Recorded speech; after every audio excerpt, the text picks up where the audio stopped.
नमस्कार दोस्तों, स्वागत है आपका हमारे YouTube चैनल एग्जामोफोबिया में। मैं धर्मेंद्र।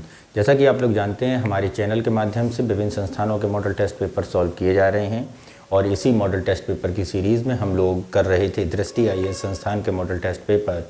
तो इन मॉडल टेस्ट पेपरों में अब तक हम लोगों ने UP PCS और UPSC के एग्ज़ाम के मॉडल टेस्ट पेपर प्रिलिमिनरी के सॉल्व किए थे। आज हम लोग डिस्कस करेंगे UP PCS का ही प्रश्न पत्र संख्या 2 यानी GS पेपर 2 यानी CSET, जिसमें हम लोग मैथ, रीजनिंग, हिंदी और इंग्लिश के क्वेश्चंस को देखेंगे। ठीक है, ज़्यादा समय न लेते हुए मैं आगे स्टार्ट करता हूँ आपका।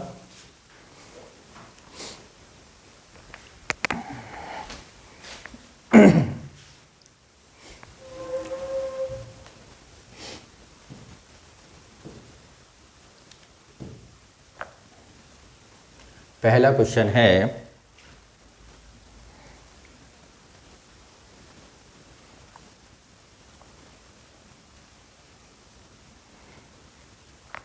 राजद्रोही में कौन सा समास है?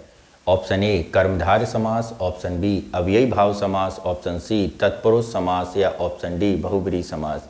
तो कर्म जिसका प्रधान हो वो कर्मधारय समास होगा।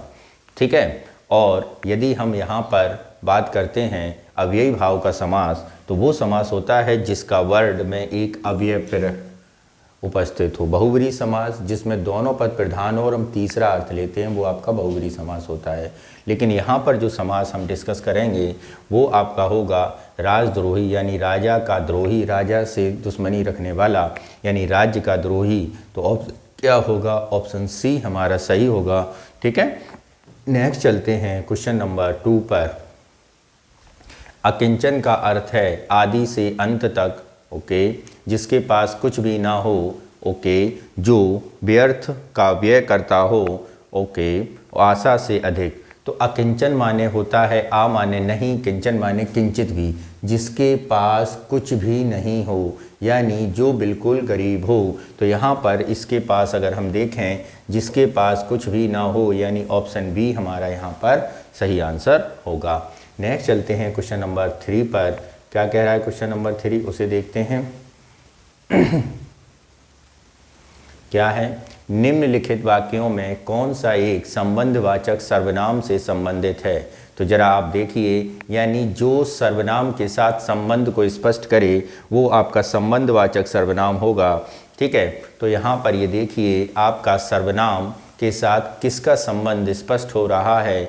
पहला, आपको कोई बुला रहा है, तो यहाँ पर आपको कोई ये सर्वनाम के तौर पर जाने जाएंगे, लेकिन ये किसी का संबंध नहीं बता रहे हैं। अगला, वह चोरी कर रहा है जो कि गलत काम है, यानी काम जो किया जा रहा है चोरी का, और उसमें एक संबंध बताया जा रहा है। कैसा संबंध है? गलत संबंध है। यानी कुछ हद तक ये आपको देखेंगे कि यहाँ पर आपका संबंध इंडिकेट हो रहा है इस वह के साथ। कौन सा काम? चोरी का काम। और क्या है? गलत है। तो ये काम कर्म के साथ इसका हो। आगे देखें, क्या आपको ये क्या आ गया? तो यहाँ पर प्रश्नवाचक, हमें अपना काम अपने आप करना चाहिए। तो यहाँ पर भी कोई संबंध नहीं है, जबकि यहाँ वह का चोरी के साथ एक संबंध है। तो ऑप्शन कौन सा सही होगा? ऑप्शन बी हमारा क्या होगा मित्रों? सही होगा। नेक्स्ट चलते हैं क्वेश्चन नंबर 4 पर। क्या है?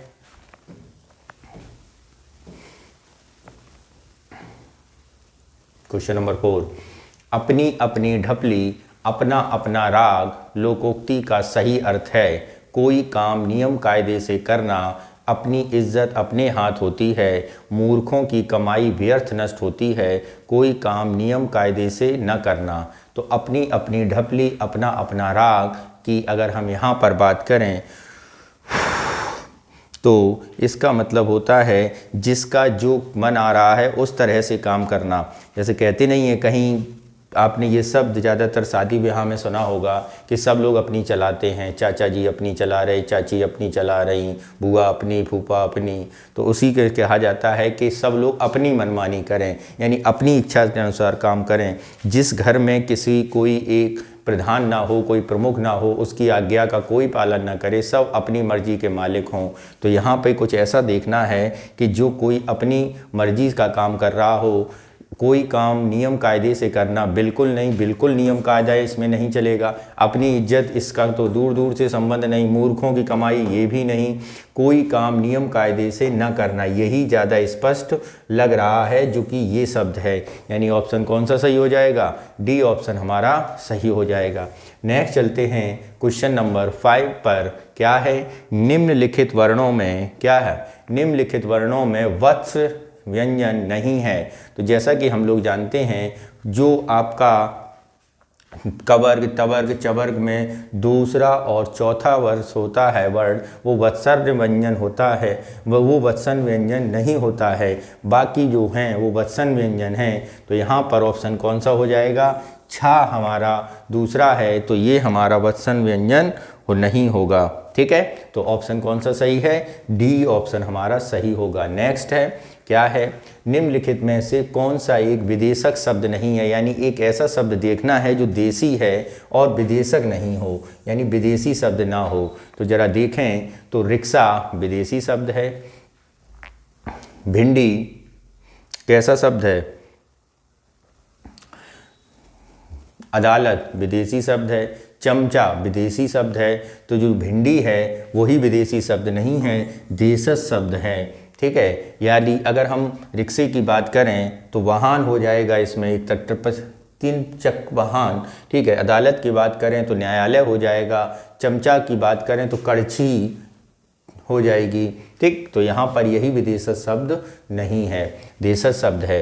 घोंगा बसंत का सही अर्थ? घोंगा बसंत, घोंगा बसंत का मतलब होता होगा जो बिल्कुल कुछ ना जानता हो, या जो बिल्कुल निहायत ही कैसा हो? मूर्ख हो। कठोर यानी यहाँ पर उसकी प्रकृति बताई जा रही है, जबकि यहाँ पर उसका गुण बताया जा रहा है। दक्ष की बात करें जो निपुण हो, उपेक्षा की बात करें जिसका बार बार तिरस्कार किया जा रहा हो, और घोंगा बसंत का मतलब होगा, मैंने आपसे क्या कहा, जो कुछ नहीं जानता हो, बुद्धि से काम ना करता हो, यानी मूर्ख होगा। नेक्स्ट चलते हैं क्वेश्चन नंबर 8 पर। क्या कह रहा है क्वेश्चन नंबर 8, उसे समझते हैं। निम्नलिखित में से कौन सा विलोम युग्म त्रुटिपूर्ण है? ए प्रच्छन्न, बी जिसको कहते हैं स्पष्ट, यथेष्ट, सुहृदय, बोधगम्य, दुर्बोध, युत्सा, मैत्री। तो निम्नलिखित में से कौन सा विलोम युग्म त्रुटिपूर्ण है, इसके बारे में बताना है विलोम युग्म।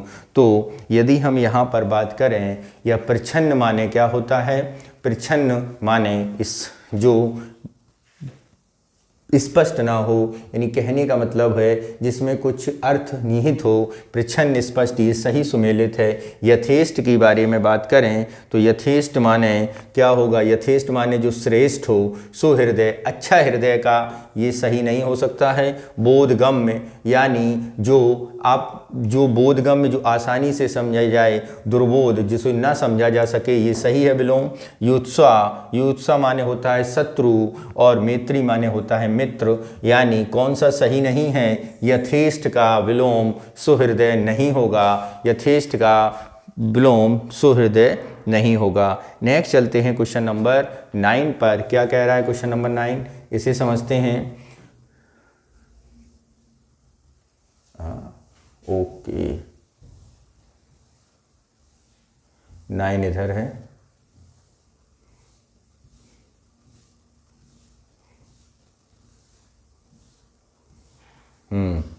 बिल्लव, बिलव का तद्भव स्वरूप क्या होगा? बिलव का तद्भव स्वरूप तो हम देखते हैं, बिलव यानी बावला यानी पागल नहीं, बाजा यानी बैंड बाजा बिल्कुल नहीं, बेल और बादल, बादल में भी बिल्व नहीं होगा, और बिल्व जो होगा वो बेल का होता है। किसका होता है तद्भव? बेल का। बिल्व का तद्भव क्या होगा? बेल होगा। नेक्स्ट चलते हैं क्वेश्चन नंबर 10। क्या कह रहा है? लोभी किस विधि से निर्मित विशेषण है?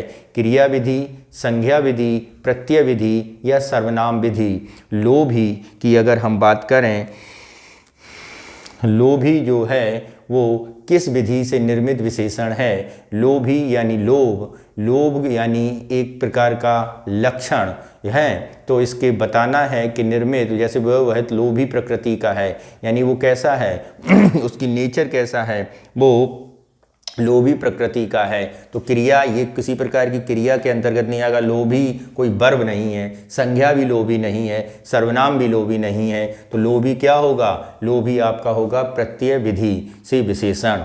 नेक्स्ट चलते हैं क्वेश्चन नंबर 11। इपित्स शब्द के लिए उपयुक्त वाक्य का चयन करिए। इपित्स शब्द के लिए उपयुक्त वाक्य तो देखते हैं।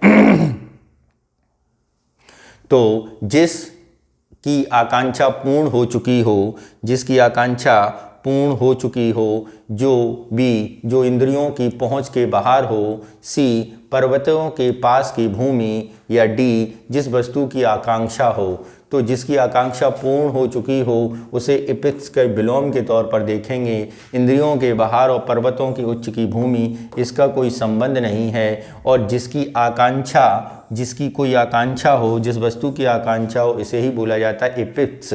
क्या होता है? इप्स्त होता है। ठीक है, नेक्स्ट चलते हैं क्वेश्चन नंबर 12 पर। क्या कह रहा है क्वेश्चन नंबर 12? इसे देखते हैं।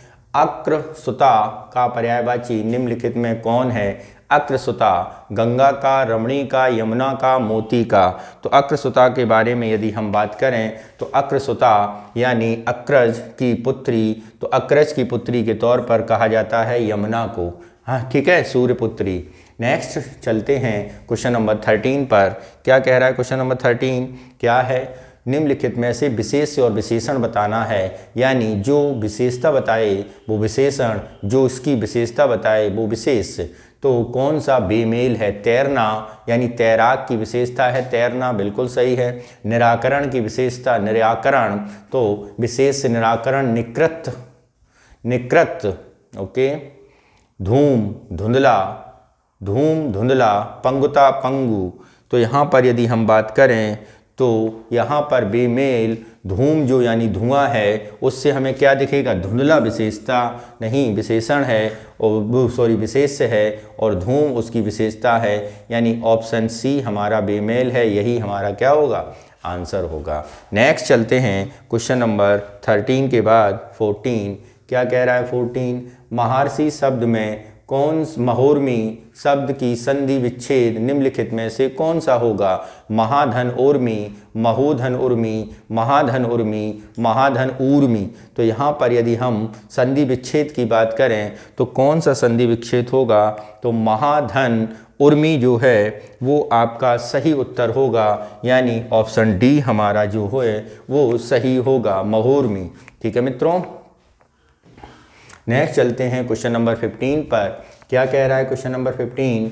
निम्नलिखित में से अशुद्ध वर्तनी का चयन कीजिए। ऑप्शन ए महत्व, ऑप्शन बी आंचलिक, ऑप्शन सी कवित्री और ऑप्शन डी उज्ज्वल। तो अशुद्ध वर्तनी महत्व सही लिखा है, आंचलिक, कवित्री और उज्ज्वल। तो यहाँ पे यदि हम अशुद्ध वर्तनी ढूंढने जाएंगे तो वो आंचलिक होता है, अंचलिक नहीं होता है, यही हमारा अशुद्ध है, यानी ऑप्शन बी हमारा क्या होगा? सही होगा, और बाकी तीनों सही लिखे हैं। नेक्स्ट चलते हैं क्वेश्चन नंबर 16 पर। क्या है क्वेश्चन नंबर 16? उसे समझते हैं। निम्नलिखित वाक्यों में से क्रिया विशेषण वाक्य की पहचान कीजिए। दवाई कम मात्रा में खानी चाहिए, बी हमें कुछ देर और खेलना चाहिए, सी आप बाजार से मेरे लिए अच्छे फल लाना, डी अच्छा विद्यार्थी गुरु की आज्ञा पालन करता है। तो क्रिया विशेषण जो क्रिया की विशेषता बताए, तो हमें दवाई कम मात्रा में खानी चाहिए, तो खाना यानी खाने की मात्रा कैसी हो? कम हो। ओके ठीक है, यहाँ पर जो क्रिया है वो खाना है और खाने की मात्रा कैसी हो? कम होनी चाहिए। हमें कुछ देर और खेलना चाहिए, तो खेलना क्या है? देर कोई विशेषण नहीं है, ये गलत। आप बाजार से मेरे लिए अच्छे फल लाना, तो यहाँ पर फल की विशेषता बता रहे हैं, लाने की कोई विशेषता नहीं है, ये भी नहीं होगा। अच्छा विद्यार्थी गुरु की आज्ञा का पालन करता है, तो यहाँ पर कोई विशेषण पालन करना विशेषण तो यहाँ पर नहीं है, लेकिन यहाँ पर इसकी विशेषण दी गई है कम, यानी यही आपका आंसर होगा। नेक्स्ट चलते हैं क्वेश्चन नंबर 17 पर। क्या कह रहा है? निम्नलिखित में अशुद्ध वाक्य को पहचानिए। मेरे दोस्त ने मुझे अच्छी कवित्री का नाम बताया था, पूजनीय माता का स्वास्थ्य ठीक नहीं रहता, पुलिस ने चोर को हथकड़ी लगाई, हमें प्रभु का ध्यान रखना चाहिए। तो यहाँ पे अशुद्ध वाक्य सुनना है, अशुद्ध वाक्य चुनना है। ठीक है, तो यहाँ पर कौन सा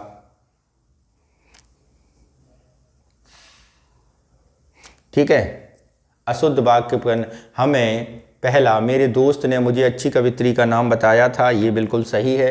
पूजनीय माता का स्वास्थ्य ठीक नहीं रहता है, ये भी सही है। पुलिस ने चोर को हथकड़ी लगाई, ये भी सही है। हमें प्रभु का ध्यान रखना चाहिए, हमें प्रभु का ध्यान रखना चाहिए, हमें प्रभु का ध्यान लगाना चाहिए, या ध्यान रखना शब्द सही नहीं है और यही हमारा गलत है, यही हमारा आंसर होगा। नेक्स्ट चलते हैं क्वेश्चन नंबर 18 पर। क्या कह रहा है क्वेश्चन नंबर 18, इसे समझते हैं। वह तृतीय श्रेणी में उत्तीर्ण हुआ, इस वाक्य में तृतीय किस कोटि का विशेषण है? आवृत्तिवाचक, गणनावाचक, प्रत्येकवाचक या क्रमवाचक? तो यहाँ पर यदि हम विशेषण की बात करें तो ये कौन सा विशेषण होगा? तो मित्रों यहाँ पर सीधा साधा बात की गई है कि आप क्लास में तीसरे नंबर पर आए हैं, यानी आपकी पोजीशन थर्ड है, यानी आपका क्रम क्या है? थर्ड है। तो ऑप्शन कौन सा होगा? ऑप्शन डी हमारा सही होगा। नेक्स्ट चलते हैं क्वेश्चन नंबर 19 पर। निम्नलिखित में तत्सम तद्भव का शब्द युग्म शुद्ध युग्म क्या है? चक्रवाक, चक्रवात, चरवर्ण, चिकना, दीप शलाका, सिलाई मशीन, प्रस्वेद, पसीना। तो यहाँ पर यदि हम बात करें जो शुद्ध युग्म चक्रवाक, यहाँ पर चक्रवात नहीं होगा, चिकना चवर्ण नहीं होगा, दीप शलाका, सिलाई मशीन, ये सब के सब क्या हैं? गलत हैं। जबकि प्रस्वेदा का मतलब पसीना है, ये बिल्कुल सही है, यानी ऑप्शन डी हमारा क्या होगा? सही होगा। नेक्स्ट चलते हैं क्वेश्चन नंबर 20 पर। क्या है? सींग चढ़ाना मुहावरे का सही अर्थ निम्नलिखित में से कौन सा है? नंबर 1 यह क्या है? गुप्त बातों को सार्वजनिक करना, आत्ममुग्ध हो जाना, बातों का बढ़ा चढ़ा कर कहना, बहुत प्रशंसा करना। तो सींग चढ़ाने का मतलब क्या हो जाएगा? इसका मतलब हो जाएगा क्या? उसका मतलब हो जाएगा आत्ममुग्ध हो जाना, यानी ऑप्शन बी हमारा क्या होगा? सही होगा। ऑप्शन बी जो है वो क्या होगा? सही होगा। तो यहाँ पर जो आंसर होगा वो आपका 20 होगा। सींग चढ़ाने का मतलब होता है आत्ममुग्ध हो जाना, किसी पर बहुत खुश होना। नेक्स्ट चलते हैं क्वेश्चन नंबर 25 पर। क्या है 25 मित्रों? एक गद्य दिया गया है 25 से 21 से 25 तक। ठीक है, पढ़िए जरा इसे।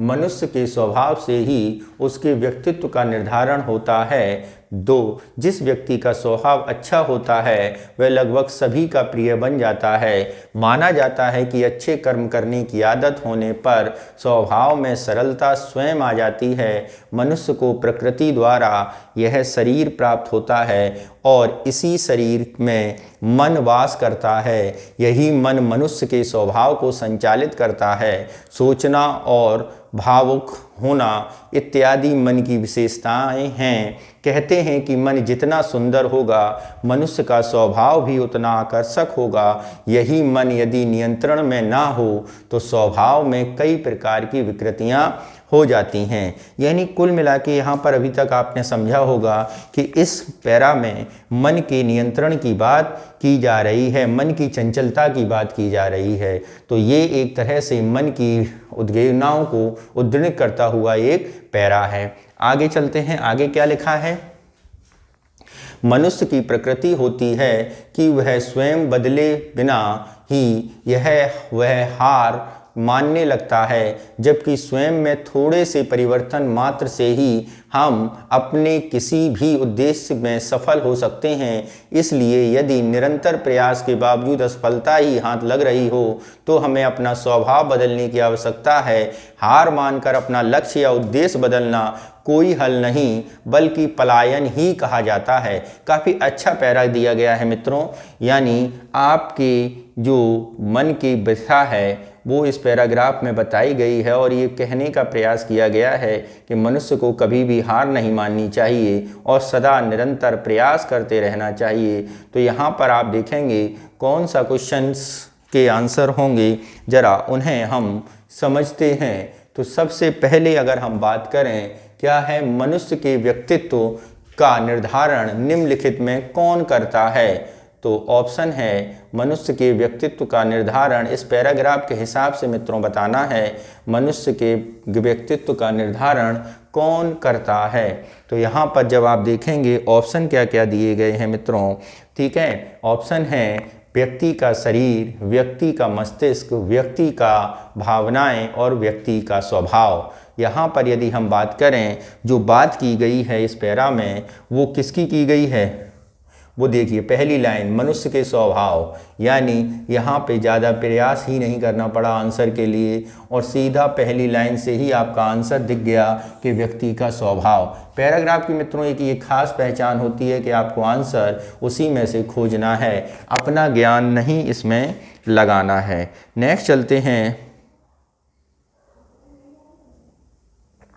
क्या कह रहा है, किसी व्यक्ति के स्वभाव में सरलता कैसे आती है, अच्छा सोचने विचारने से, अच्छी किताबें पढ़ने से, अच्छे कर्म करने की आदत से या अच्छे दोस्तों से बातचीत करने से। तो मनुष्य के स्वभाव में जो सरलता आती है अच्छा सोचने विचारने से, इस पैराग्राफ में ऐसी कोई बात नहीं की गई है, ना इसके बारे में बताया ना इसके बारे में बताया। इस पर अगर हम ध्यान दें अच्छे कर्म के बारे में यहाँ पर बताया गया है, तो ऑप्शन कौन सा सही होगा, ऑप्शन सी हमारा सही होगा।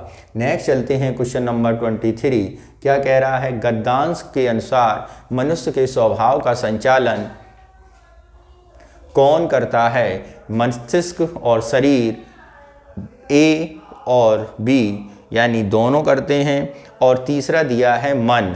तो यहाँ पर मन की बात बताई गई है तो इधर उधर नहीं भटकना, सीधा मन के बारे में ही बता देना है। नेक्स्ट चलते हैं क्वेश्चन नंबर 24, क्या कह रहा है, मनुष्य अपनी सफलता कैसे बढ़ा सकता है, दिमाग को विकसित करके, स्वभाव में परिवर्तन करके, किताबों का अध्ययन करके या व्यक्तित्व का विकास करके। तो मनुष्य अपनी सफलता को कैसे बढ़ा सकता है, दिमाग स्वभाव में परिवर्तन करके। तो यहाँ पर मित्रों स्वभाव की बात करी गई है, मन की बात करी गई है, तरीके की बात करी गई है, तो हम किस पर जाएंगे, हम स्वभाव पर जाएंगे और इसी को अपना आंसर लगा देंगे। नेक्स्ट चलते हैं क्वेश्चन नंबर 25, क्या कह रहा है, निरंतर प्रयास के बावजूद असफलता ही मिलने से मनुष्य को क्या करना चाहिए, हार मानकर बैठ जाना चाहिए, नहीं, उसने तो मना किया है पैरा में। उद्देश्य बदल देना, बिल्कुल नहीं। उसी स्वभाव में लगे रहना, नहीं, स्वभाव बदल कर लगे रहना चाहिए। यानी यहाँ पर ऑप्शन कौन सा होगा, ऑप्शन डी हमारा सही होगा। ठीक है, तो पैराग्राफ से आप क्या समझते हैं, पैराग्राफ क्यों दिया जाता है, पैराग्राफ इसलिए मित्रों दिया जाता है हमारी परीक्षाओं के लिए, ताकि हम अपने डेटा अपने सोर्स के आधार पर निर्णय ले सकें। आप जिस परीक्षा की तैयारी कर रहे हैं तो आपके पास ये सारा डेटा दिया गया है, आप उस डेटा से और अपने ज्ञान से उसका प्रयोग करते हुए, उस स्टैटिक्स का प्रयोग करते हुए निर्णय ले सकें, इसलिए आपको पैरा दिया जाता है। नेक्स्ट चलते हैं question number, instruction for the question 26 to 30, क्या कह रहा है इसे जरा समझिए। Another time we were at work in a trench. The dawn was grey around us. Grey was the sky above. Grey the snow in the pale night light of dawn. Grey the rays in which my fellow prisoners were clad, and grey their faces. I was again conversing silently with my wife, or perhaps I was struggling to find the reason for my suffering, my slow dying. In a last violent protest or hopelessness of imminent death, I sensed my spirit pressing through the enveloping gloom. I felt it transcend that hopeless, meaningless world, and from somewhere I heard a victorious yes. in answer to my question of existences of an ultimate purpose, at that moment a light was lit in the distant farmhouse,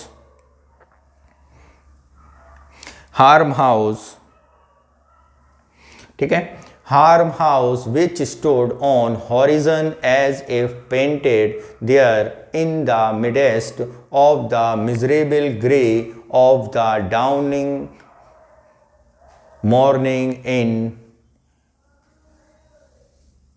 Bhawaria. तो यहाँ पर एक para दिया गया है और उस para से आपको क्वेश्चन निकालने हैं 26 to 30। क्या है 26? ये देखिए, तो दिया गया है in the passage what does the phrase grow the snow in the pale light of down. तो इस फ्रेसेस का अर्थ बताना है। तो मित्रों, इस फ्रेसेस का अर्थ अगर हम बात करें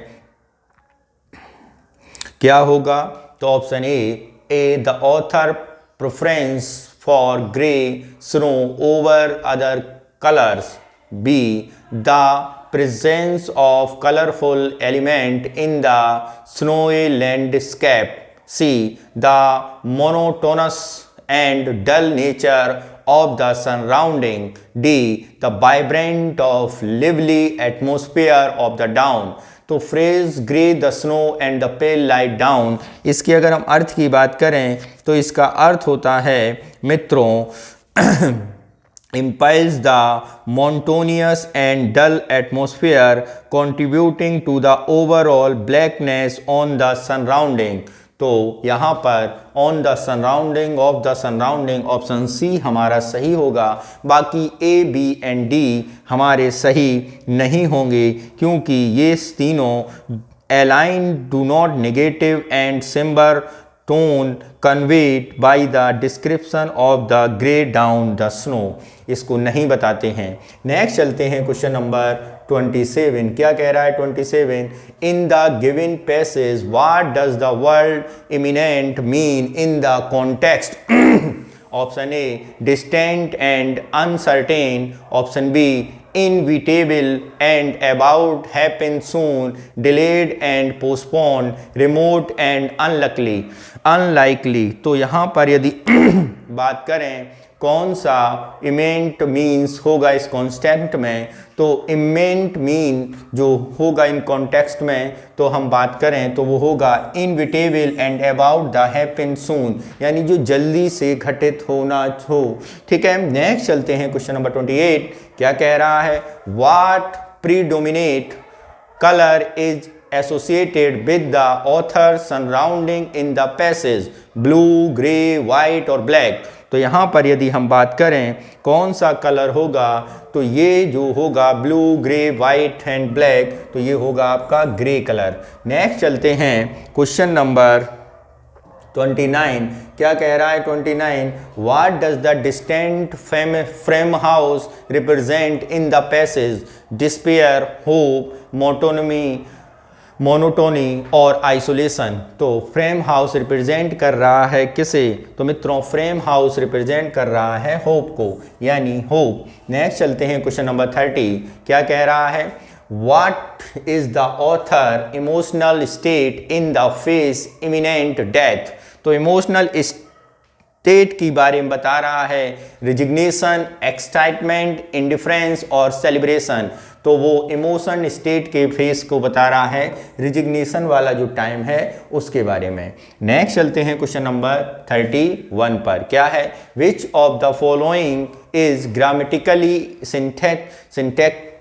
सिंथेटिकली इज करेक्ट। तो बताना है the Amazon rain forest is known for being the largest rain forest in the world, largest rain forest in the world, largest one of the largest rain forest in the world, one of the largest rain forest of the world. तो यहाँ पर यदि हम बात करें तो the largest जो आपकी सुपरलेटिव डिग्री होती है, ठीक है, उससे पहले द का प्रयोग होता है, तो one of the largest rainfall in the world. तो यहाँ पर जो ग्रामेटिकली करेक्ट होगा, the largest rainfall in the world is the right answer. ठीक है, आर्टिकल का प्रयोग होगा। ठीक है, नेक्स्ट चलते हैं question number 32। Fill in the blank with the correct word. The teachers asked the student what did you in the sentence experiment, science experiment, sorry, what did you fill in the blanks in the science experiment? Observe, observant, observation, observing। तो आज question कर रहा है teacher कि आप क्या कर रहे हैं साइंस के एक्सपेरिमेंट में। तो यहाँ पर यदि हम बात करें तो साइंस के एक्सपेरिमेंट में आप ऑब्जर्व ही तो कर रहे होंगे, गणना ही तो निकाल रहे होंगे, तो क्या होगा, ऑब्जर्व होगा, न कि ऑब्जर्वेंट होगा, ना ऑब्जर्वेशन होगा, ना ऑब्जर्विंग होगा। ठीक है, what did you observe in the science experiment. Next चलते हैं क्वेश्चन नंबर 33 पर। क्या कह रहा है 33, इसे समझते हैं। Complete the following sentence in the most appropriate set the word of the option given below। तो बताना है कौन सा वर्ड होगा सेंटेंस, ये रहा आपका। fill in the blanks है is a will is a way, there is a will where there is a way, where is a way where is there is a way, यानी जहां इच्छा है, जहां चाह है वहीं रहा है। तो यहां पर देखिए where there is a will there is a way, where there, तो ये there नहीं, ये there नहीं, ये there नहीं, ये there नहीं, ये वाला जो सेंटेंस होगा ये होगा where there is a will there is a way। ठीक है, नेक्स्ट चलते हैं क्वेश्चन नंबर 34। क्या कह रहा है, find the incorrect word in the following option, appropriate, accurate, irregulars और कंसिस्टेंशियस। तो यहाँ पर इनकरेक्ट वर्ड बताना है। तो पहले दो वर्ड जो बिल्कुल करेक्ट हैं, एक्यूरेट, इररिगेडेबल के बारे में यदि हम बात करें तो मित्रों इररिगेडेबल जो इसका करेक्ट टर्म होगा रिगार्डलेस होगा। क्या होगा, रिगार्डलेस होगा, रिगार्डलेस कुछ नहीं होता है, और यही हमारा आंसर होगा। नेक्स्ट चलते हैं क्वेश्चन नंबर 35। क्या कह रहा है 35, इसे समझते हैं। Identify the part of speech, underline the word in the sentence। The curious cat stealthily approached the mysterious box in the corner। तो आपको बताना है part of speech in the underline word. तो अंडरलाइन वर्ड में part of speech बतानी है। तो यहाँ पर यदि हम बात करें तो ये जो आपकी पार्ट ऑफ स्पीच मिस्टीरियस है, इसके बारे में बतानी है, तो वो कौन सी होगी, वो मित्रों एडजेक्टिव होगा, एडजेक्टिव। ठीक है, नेक्स्ट चलते हैं क्वेश्चन नंबर 36। क्या कह रहा है, choose the correct sentences with the correct punctuations. The weather is sunny however it might rain later। The weather is sunny however it might rain later। The weather is sunny however it might rain later। The weather is sunny however it might rain later। तो यहाँ पर आपको बताना है कौन सा sentence सही होगा। ठीक है,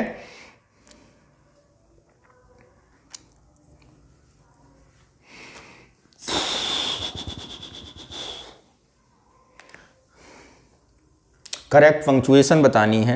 तो करेक्ट पंक्चुएशन अगर हम बात करें, the weather is sunny however it might rain later, ये बिल्कुल सही है। नेक्स्ट चलते हैं क्वेश्चन नंबर 37 पर। Select the correct idioms following sentences. Julia's ability to stay calm under pressure really from the rest of team. Sets of her aside, sets of her against, sets of around, sets her apart। तो यहाँ पर यदि हम बात करें तो ये कौन सा सेंटेंस सही होगा, तो ये यहाँ पर होगा sets her apart। नेक्स्ट चलते हैं क्वेश्चन नंबर 38 पर। क्या कह रहा है, identify the word that best fits the blank in the following sentences. क्या है, the scientist conduct series to determine the effect of the new drug on different age of group. तो यहाँ पर यदि हम बात करें तो एनालिसिस, एक्सपेरिमेंट, हाइपोथेसिस या नैरेटिव्स। तो ये होगा यहाँ पर experiment, series of experiment to determine the effect of new drug different age groups. Next चलते हैं question number 39। Transform the following adjective statement into a passive statement. Active statement क्या है? The chief prepared a delicious meal. ठीक है, तो यहां पर यदि हम बात करें delicious meals was prepared by the chef क्या है? The chef prepared delicious meal. तो the delicious meal was prepared by chef. The chef has बिल्कुल नहीं, the meal was prepared by the chef delicious. तो यहाँ पर सबसे सही सटीक जो बनाया गया है एक पैसिव वो ए ही बनाया गया है। नेक्स्ट चलते हैं क्वेश्चन नंबर 40 पर। क्या कह रहा है? Choose the sentence with the correct punctuation. After the meeting the team went out for lunch. After the meeting the team went out for lunch. After the meeting the team went out for lunch. After the meeting the team went out for lunch. तो यहाँ पर यदि हम punctuation के बारे में बात करें तो after the meeting comma the team went out for lunch, यही बिल्कुल सही है। सेमी कॉमा नहीं होगा, ये इंस्ट्रक्शन नहीं होगा, इसमें तो कुछ है ही नहीं। तो बी ऑप्शन हमारा क्या होगा? सही होगा। नेक्स्ट चलते हैं क्वेश्चन नंबर 41 पर। क्या कह रहा है 41? उस विकल्प का चयन करें जो तर्क संगत निर्णय लेने की प्रक्रिया का सबसे अच्छा प्रतिनिधित्व करता है। यानी ऑप्शन है क्या? किसी भी कारक पर विचार किए बिना यादृच्छिक रूप से निर्णय करना। नहीं, ये तो रीजनेबल निर्णय का कारण नहीं बनेगा। पक्ष विपक्ष का विश्लेषण करना, विकल्पों का मूल्यांकन करना और एक सूचित विकल्प कर बनाना, ये भी हो सकता है। विश्लेषण भी किया है, विकल्पों का मूल्यांकन भी किया है और एक उचित विकल्प भी चुना है, ये हो सकता है। जिस व्यक्ति के सबसे पहले पूछते हैं उसकी सलाह नहीं, बिना किसी तार्किकता से केवल अंतर्ज्ञान का आधार पर। तो रीजनेबल निर्णय आप इसके आधार पर निकालेंगे, यानी ऑप्शन बी हमारा क्या होगा? सही होगा। नेक्स्ट चलते हैं क्वेश्चन नंबर 42। क्या है? निम्नलिखित परिदृश्य के प्रभावी समस्या समाधान दृष्टिकोण की पहचान कीजिए। आप एक टीम प्रोजेक्ट पर काम कर रहे हैं और प्रोजेक्ट पर आगे बढ़ने के सर्वोत्तम तरीके को लेकर टीम के सदस्यों के बीच असहमति बनी हुई है। कुछ सदस्य एक रणनीति को पसंद करते हैं जबकि अन्य सदस्य एक भिन्न दृष्टिकोण का समर्थन करते हैं। इस स्थिति समस्या समाधान का सबसे उपयुक्त तरीका क्या होगा? ऑप्शन ए, पसंदीदा रणनीति पर वोट। बी, टीम लीडर द्वारा सुझाई गई रणनीति का चयन। सी, खुलकर चर्चा करेंगे, प्रत्येक परिप्रेक्ष्य में पर विचार करेंगे और सहयोगात्मक रूप से सर्वोत्तम रणनीति पर निर्णय लेंगे। डी, टीम के प्रत्येक सदस्य को उसकी पसंदीदा रणनीति पर स्वतंत्र रूप से काम करने देंगे। तो यहाँ पर यदि हम बात करें कौन सा ऑप्शन सही होगा, तो देखिए जरा, एक टीम के प्रोजेक्ट में आप काम कर रहे हैं, प्रोजेक्ट पर आगे बढ़ने का सर्वोत्तम तरीकों को लेकर टीम के सदस्यों के बीच असहमति बनी हुई है। कुछ सदस्य एक रणनीति को पसंद करते हैं जबकि अन्य सदस्य भिन्न दृष्टिकोण के समर्थन करते हैं। इस स्थिति में समस्या समाधान है। देखिए आप पूरे समझ गए, टीम है, टीम में आप मेंबर हैं, कुछ एक की ओर हैं, कुछ दूसरे की ओर हैं, तो आप क्या निर्णय लेंगे? पहला, पसंदीदा रणनीति पर वोट करेंगे, पसंदीदा ज़्यादा होंगे, नहीं करेंगे हम इस पर। टीम लीडर द्वारा सुनाई गई रणनीति का चयन भी नहीं करेंगे। खुलकर चर्चा करेंगे, प्रत्येक परिप्रेक्ष्य पर विचार करेंगे और सहयोगात्मक रूप से सर्वोत्तम रणनीति पर निर्णय लेंगे। यही सबसे सटीक होगा, क्योंकि टीम के प्रत्येक सदस्य को उनकी पसंदीदा रणनीति पर काम करने देंगे तो टीम की बॉन्डिंग बिगड़ जाएगी। तो सबसे सही आंसर क्या है? सी हमारा सबसे सही उत्तर होगा। नेक्स्ट चलते हैं क्वेश्चन नंबर 42 पर। क्या है क्वेश्चन मार्क? क्वेश्चन मार्क के स्थान पर सही शब्द डैश गेव फिश, DESH क्या है? DESH आ रहा है GBVE। ठीक है, तो देखिए डी की जगह जी आया, ई की जगह बी आया, एस की जगह वी आया, एच की जगह ई आया, फिर आया फिश, डिस्का फिश हो गया। क्या हो गया? डिस्का फिश हो गया। ठीक, अब जरा देखिए इसमें जरा अंतर देखो।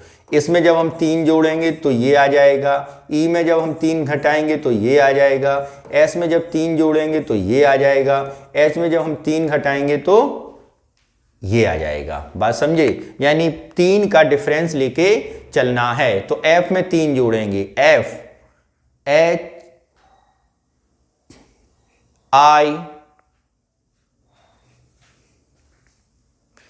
D E F G। Okay,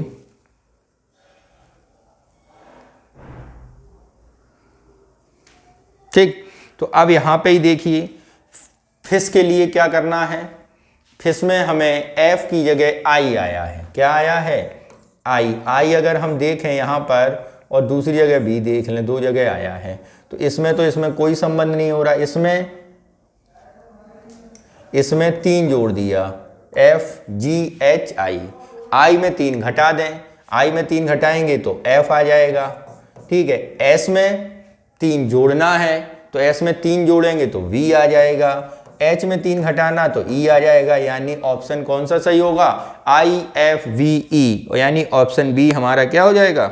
सही हो जाएगा। नेक्स्ट आ जाइए, क्वेश्चन नंबर 44। समस्या समाधान के इस दृष्टिकोण में वर्तमान स्थिति और वांछित लक्ष्यों के बीच अंतर की जांच करना और उसके बाद अंतर को कम करने के लिए छोटे लक्ष्य निर्धारित करना शामिल है। क्या है ये? यानी कोई समस्या का समाधान है, कोई प्रॉब्लम है, उसके दृष्टिकोण में वर्तमान स्थिति और वांछित लक्ष्यों के बीच अंतर की जांच करना है, उसके बाद अंतर को कम करने के लिए छोटे लक्ष्य निर्धारित शामिल है। उपलक्ष्य, साधन, अंत विश्लेषण, समस्या स्थान और अनुमानी। तो यहाँ पर यदि हम बात करें तो कौन सा ऑप्शन सही होगा? तो यहाँ पर यदि समस्या समाधान है तो साधन भी होगा, ठीक है, अंत होगा, फिर उसका विश्लेषण करेंगे, साधन के पर विश्लेषण करके हम इसका निर्णय लेंगे, यानी ऑप्शन डी हमारा सही होगा। नेक्स्ट चलते हैं क्वेश्चन नंबर 45 पर। किस पर चलें? 45 पर। क्या है 45? उसे समझिए। एल्गोरिथम की सही परिभाषा क्या है? समस्या के हल होने की तक लगातार विभिन्न समाधानों का प्रयास करना, किसी समस्या को हल करने या कार्य करने के लिए चरण दर चरण प्रक्रिया या नियमों का समुच्चय, अंगूठे के नियम या मानसिक शॉर्टकट। BD वेब डेवलपमेंट के लिए उपयोग की जाने वाली प्रोग्रामिंग भाषा। तो यहाँ पर सबसे सही एल्गोरिथम की परिभाषा जो आ रही है, किसी समस्या को हल करने और कार्य के लिए चरणबद्ध प्रक्रिया के नियमों का समुच्चय, यानी ऑप्शन बी हमारा सही होगा। नेक्स्ट चलते हैं क्वेश्चन नंबर 46 पर। क्या है 46? यदि आज से 2 दिन पहले शुक्रवार था तो परसों कौन सा दिन होगा? मंगलवार होगा, सोमवार होगा, रविवार होगा या बुधवार होगा? आज से 2 दिन पहले शुक्रवार, तो परसों के दिन क्या होगा? आज से 2 दिन पहले, यानी जैसे आज फ्राइडे है, 2 दिन पहले थर्सडे, वेडनेसडे और ट्यूसडे, 2 दिन पहले, ठीक है। तो परसों कौन सा दिन होगा? तो कल, आज से 2 दिन पहले शुक्रवार था, यानी संडे और मंडे, ये शुक्रवार है, तो आज क्या है? मंडे है, तो ट्यूसडे और वेडनेसडे, ठीक है। तो यहां पे आप समझ जाएंगे क्वेश्चन में क्या कह रहा है, ठीक है। यानी हम ये समझ रहे हैं कि आज से 2 दिन पहले शुक्रवार था तो आज क्या रहा होगा? तो आज से 2 दिन पहले अगर शुक्रवार था तो आज क्या रहा होगा? आज संडे रहा होगा, ठीक है। तो आज क्या है मित्रों? टुडे क्या हो गया आपका? संडे हो गया। जब आज संडे है तो कल मंडे और परसों ट्यूसडे होगा। तो क्या होगा answer? A is the right answer, मंगलवार होगा। क्या होगा? मंगलवार होगा। नेक्स्ट चलते हैं क्वेश्चन नंबर 47। क्या कह रहा है? घन की सभी किनारों को रंगने के लिए आवश्यक रंगों की न्यूनतम संख्या क्या होगी ताकि आसन्न 2 फलकों के रंग समान हो जाएं? जैसे घन है, घन को यदि हम काट दें, ठीक है, तो आपको बताना है कि उन्हें किस प्रकार काटें।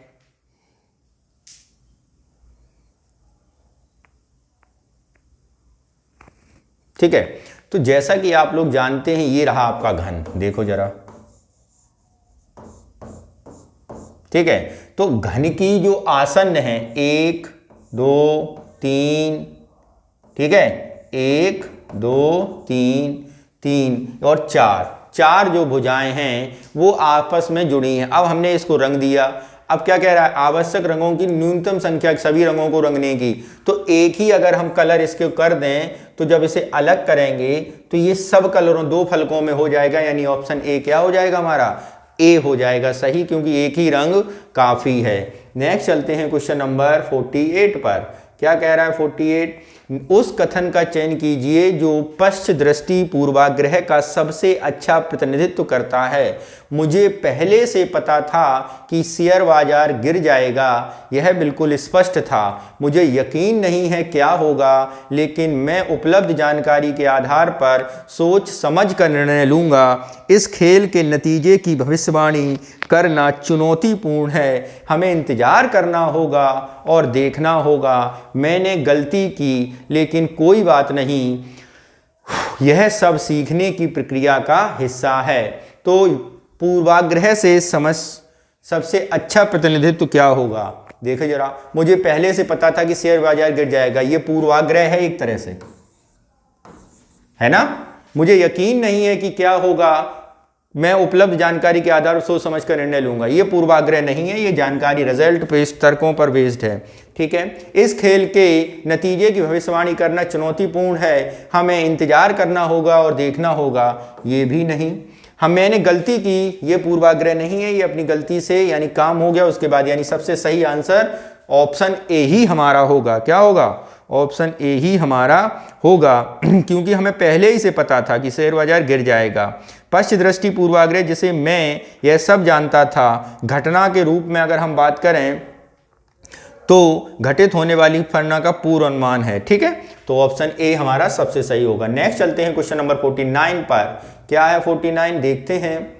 उस स्थिति की पहचान कीजिए जो मानसिक वृत्ति की अवधारणा को सबसे अच्छी तरह दर्शाती है। सारा एक जिक्सॉ पहेली पर काम कर रही है और उसे यह चुनौतीपूर्ण लगता है, इसलिए वह एक ब्रेक लेती है और एक नए दृष्टिकोण के साथ फिर से शुरू करती है। जॉन गणित की एक समस्या को हल करने का प्रयास कर रहा है, लेकिन बार बार एक ही दृष्टिकोण का उपयोग करता है जो कि काम नहीं आ रहा।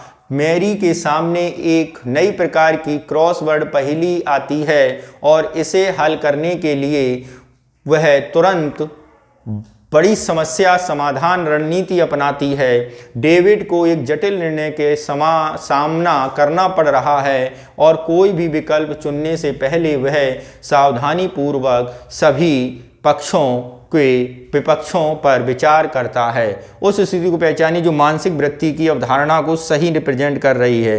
तो मानसिक वृत्ति की अवधारणा को दर्शाने वाली सही स्थिति क्या है, जॉन गणित की समस्या को हल करने का प्रयास कर रहा है, लेकिन बार बार एक ही दृष्टिकोण का उपयोग करके उस पर काम नहीं कर रहा, यही हमारा बिल्कुल सही उत्तर होगा। मानसिक वृत्ति से तात्पर्य अगर हम बात करें, समस्या को एक विशेष तरीके से देखने की प्रवृत्ति है जो अक्सर पिछले अनुभवों से प्रभावित होती है। इस प्रकार देखते हैं कि जॉन वैकल्पिक तरीकों पर विचार करने के बजाय लगातार एक ही तरीके का प्रयोग कर रहा है। ठीक है, नेक्स्ट चलते हैं क्वेश्चन नंबर 50 पर। क्या है 50, इसे देखते हैं भाई लोगों। निम्नलिखित शब्दों को अंग्रेजी शब्दकोश के अनुसार व्यवस्थित करने के बाद दूसरा शब्द क्या है, फिब्रिलेटेड, फेब्रिफॉर्म, फाइबरलेस, फाइब्रिल और फाइब्रिली। तो यहां पर यदि हम बात करें FIBRI, यानी पहला जो शब्द होगा FIBE होगा। पहला शब्द क्या होगा, FIBE। दूसरे आ जाइए FIBRR, सब में आ रहा है, ओके। उसके बाद I,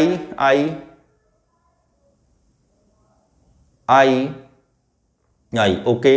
LLF, देखिए I के बाद क्या आ गया, F आ गया, यहाँ L आ रहा है, यहाँ भी L आ रहा है, यहाँ I आ रहा है, यहाँ L आ रहा है। दूसरा शब्द होगा फाइब्रिल। कौन सा होगा, फाइब्रिल, यानी ऑप्शन जो है हमारा कौन सा सही होगा। ठीक है, दूसरा शब्द देखो, दूसरा शब्द F है L के I के बाद, तो यहां पे L है, नहीं ये नहीं, तो दूसरा शब्द क्या है, L होगा, फाइब्रिफॉर्म, यानी ऑप्शन डी हमारा सही होगा। नेक्स्ट चलते हैं क्वेश्चन नंबर 51। क्या है? साइमल्टेनियसली शब्द के अक्षरों का उपयोग करके निम्नलिखित में से कौन सा शब्द बनाया जाता है? Stigma, stimulus, SIMUL।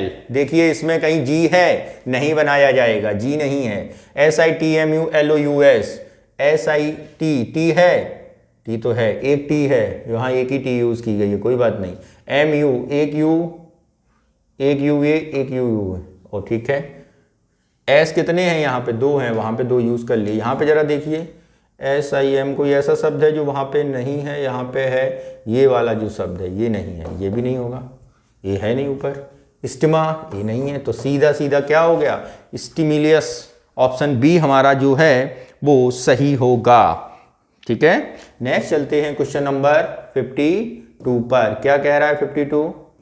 उस कथन का चयन कीजिए जो प्रभावी निर्णय में बाधा का उचित प्रतिनिधित्व करता है। अलग अलग दृष्टिकोण वाले टीम के सदस्यों का एक विविध समूह होना, अल्पकालिक और दीर्घकालिक दोनों परिणामों पर विचार करना, केवल व्यक्तिगत पूर्वाग्रहों अंतर्ज्ञान पर भरोसा करना, खुले संचार और सहयोग को प्रोत्साहित करना। तो यहाँ पर यदि हम ऑप्शन की बात करें तो कौन सा सही होगा? केवल व्यक्तिगत पूर्वाग्रहों और अंतर्ज्ञान पर भरोसा करना, यही हमारा सही होगा। ऑप्शन सी हमारा सही होगा। नेक्स्ट चलते हैं क्वेश्चन नंबर 53 पर। क्या कह रहा है? अनुमानी के संदर्भ में कौन सा कथन सही है? ये किसी समाधान की गारंटी नहीं देता है। क्या कर रहा है? किसी समाधान की गारंटी नहीं देता है। ये मानसिक शॉर्टकट या अंगूठे के नियम हैं जिनका उपयोग करके अधिक कुशल निर्णय लेने के लिए किया जाता है। तो यहाँ पर यदि हम बात करें अनुमानी निर्णय होता क्या है, पहले तो यही समझ लो। अनुमानी निर्णय होता है ह्यूरिस्टिक्स, संज्ञानात्मक रणनीतियां जो पिछले अनुभवों या जानकारी के आधार पर शॉर्टकट प्रदान करके निर्णय लेने को सरल बनाती हैं, लेकिन वे किसी समस्या का समाधान की गारंटी नहीं देती हैं। ये बात बिल्कुल दोनों की दोनों सही हैं, यानी ऑप्शन सी हमारा सही होगा। नेक्स्ट चलते हैं क्वेश्चन नंबर 54। निम्नलिखित में बेमेल बताइए। 15 नवंबर, 5/1/6, 2/1/3, 1/0/10, 9 मई। अच्छा, अब आप एक चीज़ देखिए, इस क्वेश्चन को करने के कई मेथड हो सकते हैं, लेकिन आप यहाँ पर एक चीज़ देखिए कि क्या है। कई तरीके हो सकते हैं। अब यहाँ पर एग्जामिनर क्या मान रहा है वो आप समझिए। जैसे ये 10 दिसंबर है, कितने दिन का होता है? 31 का। ये जनवरी है, कितने दिन की होती है? 31 की। ये मई है, कितने दिन की होती है? 31 की। ये नवंबर है, कितने दिन का होता है? 30 का। एक तो ये मेथड हो सकता है, ठीक है, रीजनिंग में यही एक है बात। एक तो ये मेथड। दूसरा अगर समझिए 15 नवंबर, आपके यहाँ सर्दी होती है हिंदुस्तान में? होती है, विंटर सीजन। 10 नवंबर विंटर सीजन, 12 नवंबर विंटर सीजन, 9 मई समर। तो यहाँ पर जो आंसर माना गया है वो 9 मई माना गया है, यानी समर इसका राइट आंसर होगा। ठीक है, नेक्स्ट चलते हैं क्वेश्चन नंबर 55 पर। क्या कह रहा है 55, उसे समझते हैं।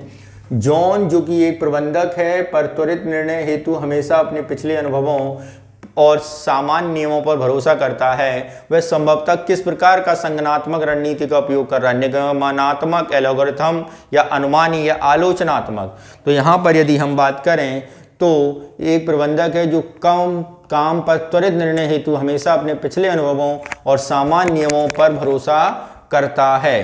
तो एक तरह से वो क्या कर रहा है? वो अपने निर्णय को ह्यूरिस्टिक्स, जो अभी पीछे गया था, अनुमानी तरीके से लगा रहा है, यानी ऑप्शन बी सी सही होगा। पिछले अनुभवों और सामान्य नियमों पर जो निर्भरता अनुमान के साथ संरेखित है, जो मानसिक शॉर्टकट या अंगूठे के नियम जिनका उपयोग परिचितता की दक्षता के आधार पर त्वरित निर्णय लेने के लिए किया जाता है।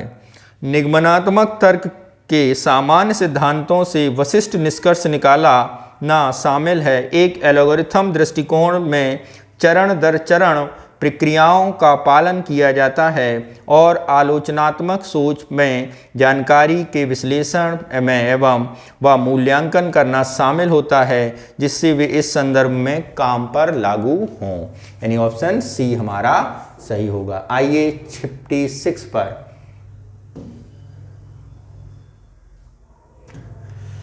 सारा को कार्यस्थल पर एक जटिल निर्णय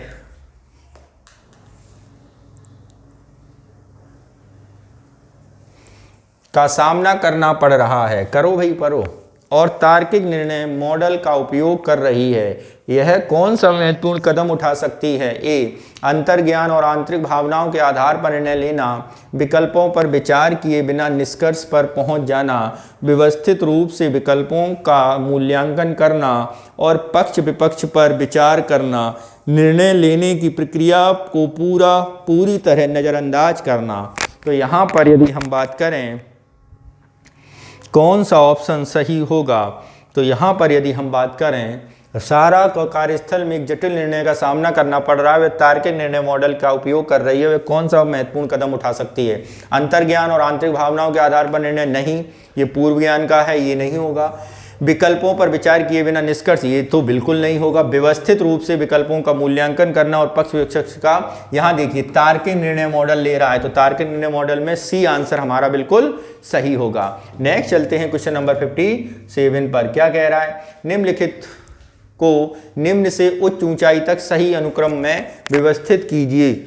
मानव रहित विमान, पानी के नीचे चलने वाला वाहन, ओके, के नीचे चलने, मानव रहित पानी के नीचे चलने वाला वाहन, कार, उपग्रह, वायुयान, भूमिगत मेट्रो।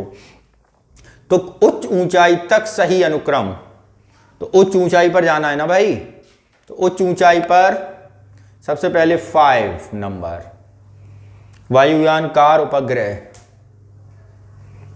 5 के बाद भूमिगत ट्रेन में चलेंगे भाई हम लोग, उसके बाद कार में चलेंगे, उसके बाद ट्रेन में चलेंगे 2 में, और उसके बाद सैटेलाइट हो जाएंगे। 5 1 3 2 4। देखते हैं, मेरे विचार से 5 1 2 3 4 ज़्यादा सुटेबल है, और आंसर भी 5 1 2 3 4 ऑप्शन डी में दिया गया है, तो यही हमारा क्या हो जाएगा? आंसर हो जाएगा। नेक्स्ट चलते हैं क्वेश्चन नंबर 58। क्या कह रहा है? यदि आदमी को अक्षर कहा जाए, अक्षर को सड़क कहा जाए, सड़क को विमान कहा जाए, विमान को समुद्र कहा जाए, और समुद्र को मेढक और मेढक को मोबाइल कहा जाए, तो जहाज कहाँ चलते हैं? ओके, आदमी को क्या बोला?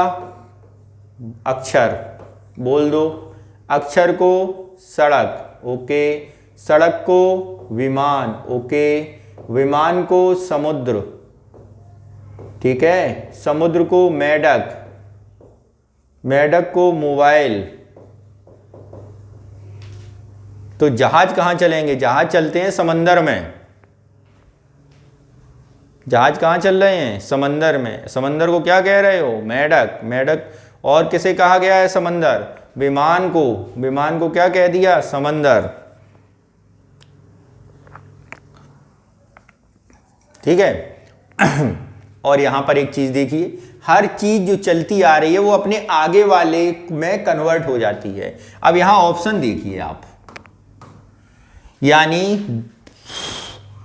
विमान को समंदर कहा गया, सॉरी, विमान को समंदर, समंदर को मेढक कहा गया, और मेढक के बाद मोबाइल, तो मोबाइल पर जहाज चलेंगे, लेकिन यहाँ मेढक ही है, तो जहाज कहाँ चलेंगे? मेढक पर चलेंगे। यानी ऑप्शन कौन सा हो जाएगा? डी हमारा उत्तर हो जाएगा। चलिए, एक पंक्ति में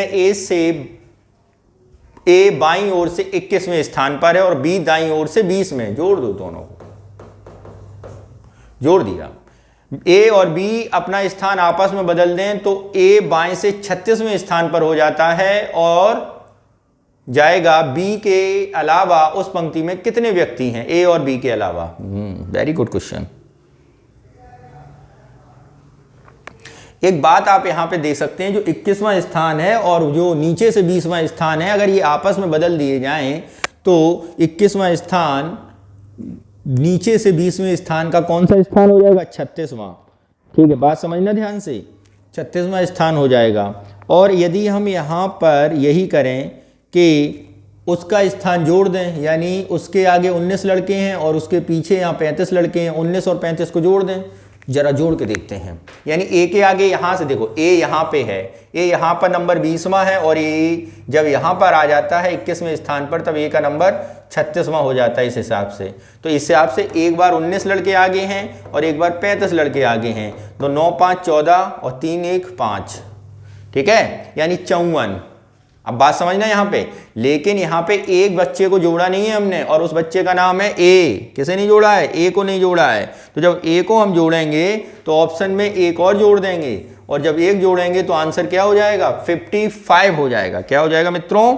55 और 55 जब हुआ तो ए और बी को छोड़ देना है। कितना? ए और बी को छोड़ देना है। तो 55 और -2 यानी कितने बच्चे बचे हैं? 53 बच्चे बचे हैं, यानी ऑप्शन सी हमारा क्या होगा? सही होगा। क्या सही होगा? ऑप्शन सी हमारा जो है वो सही होगा। ठीक है, नेक्स्ट चलते हैं क्वेश्चन नंबर 60 पर। एक निश्चित कोड में 1769 का अर्थ है माई लाइफ इज ग्रेट, 7513 का अर्थ है होल इंडिया इज ग्रेट, 0371 का अर्थ है अमन इज ग्रेट। तो दिए गए कोड में इंडिया का अर्थ क्या है? My life is great. तो माई में अगर हम जाएं, ओके, होल, देखो जरा इसमें देखो एक चीज, माई लाइफ इज ग्रेट, इसमें ग्रेट शब्द रिपीट हुआ है, बस माई लाइफ इज ग्रेट, और इज ग्रेट इज हुआ है। शब्द कौन कौन से रिपीट हुए हैं? 7 और 1, यानी ये और ये। इसमें किसी का एक का मतलब ग्रेट होगा और एक का मतलब एज होगा, किसी भी एक का हो सकता है यत्र। ठीक है, ये होगा। अब अगला क्या है? अमन इज ग्रेट, फिर ये दोनों रिपीट हो रहे हैं, अमन इज ग्रेट। तो अमन का मतलब सीधा सीधा क्या हो गया? 0 हो गया। अमन का मतलब क्या हो गया? 0 हो गया। अब आपको ये बताना है 6 और 9, माई लाइफ इज ग्रेट, तो इज ग्रेट काट दो, तो माई लाइफ के शब्द हैं 6 और 9। ठीक है, और यहां पर whole India, my life, Aman is great, whole और इंडिया, 5 और 3, 5 या 3, यही लग रहा है 5 या 3 ही होगा। दी गई जानकारी में अगर ऑप्शन में जाएं तो 5 या 3 ही होगा। ठीक है, तो सीधा सीधा ऑप्शन सी हमारा हो जाएगा, 5 और 3। ठीक है, 5 और 3। ठीक, नेक्स्ट चलते हैं क्वेश्चन नंबर 61। क्या कह रहा है 61?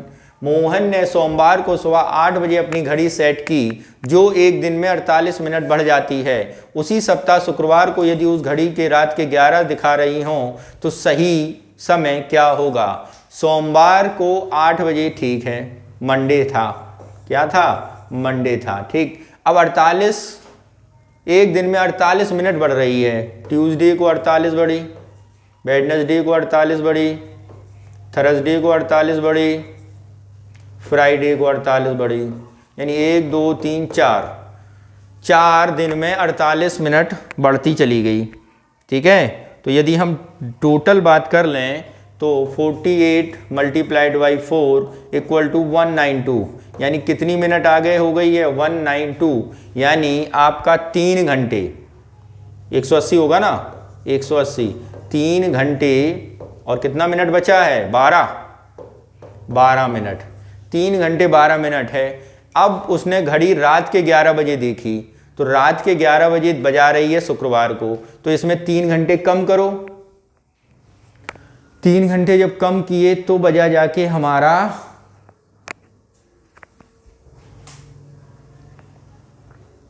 3 घंटे कम करेंगे हम इसमें,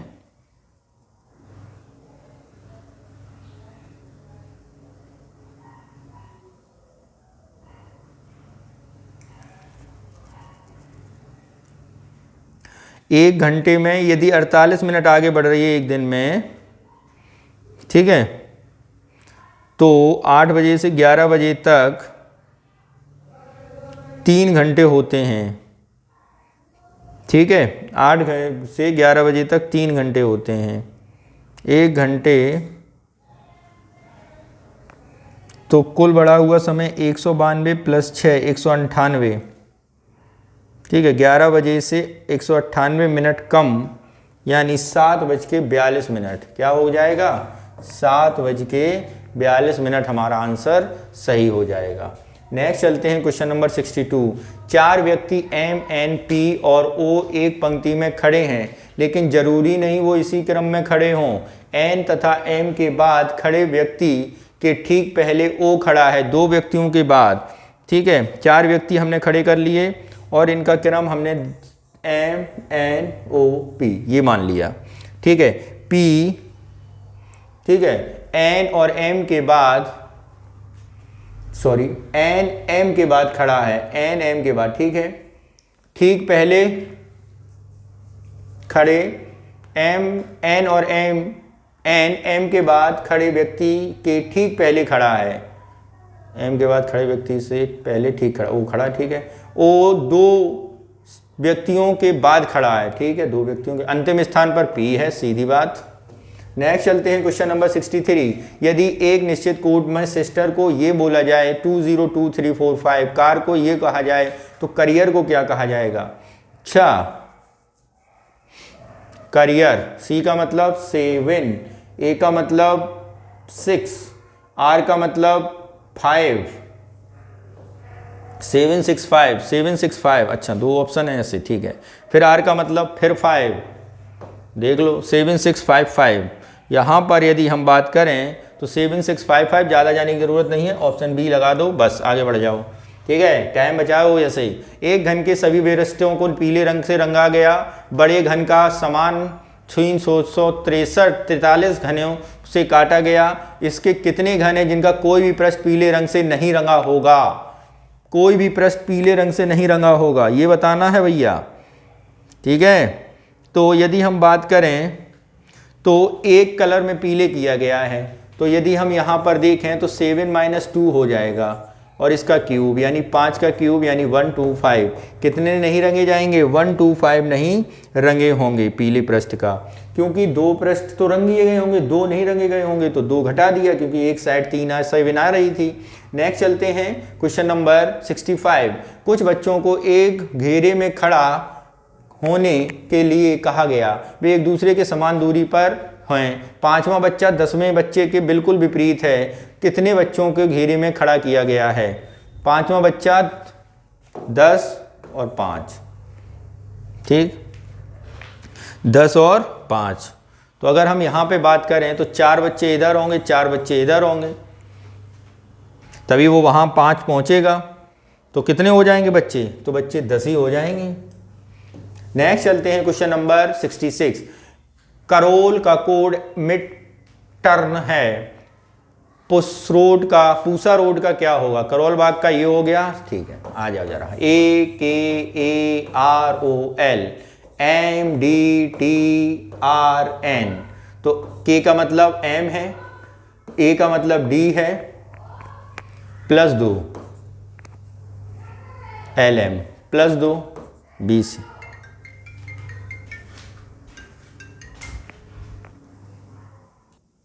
ठीक है।